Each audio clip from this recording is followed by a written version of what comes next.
फाटली हं. म्हणाली आता मी पप्पालाच नाव सांगणार काय सांगणार आहेस? काय सांगणार? पप्पा पप्पा मम्मीनं पॅन्ट फाटली लगेच बॉटलीला लावाली. जाय सांग. पाणी प्यायला नाही का लागायची बाटली? पप्पा नाव सांगायचं पप्पा फाटली ह्या बघा.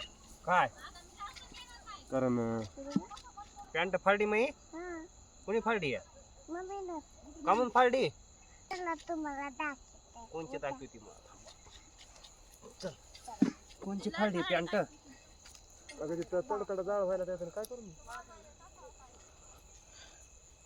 कामून फाडली का पॅन्ट हा? कामून फाडली अहो फाटलेली होती लगे नाव सांगाय आली तुम्हाला. हा हा फाटलेली पॅन्ट मी फाडली आहे. बाटलीला पाणी प्यायला नाही का गार लागत? लय गार पाणी मागत आता उन्हात. फाटलेली पॅन्ट फाडली का चांगली फाडली आणू फाटलेली फाटलेली कुठं या चांगली चांगली का काय? ही फाटलेली नाही की नावच बाबा, सांगाय चांगली गेली लगे ते बी तटकून उठून आले लगे माझ्याकडं.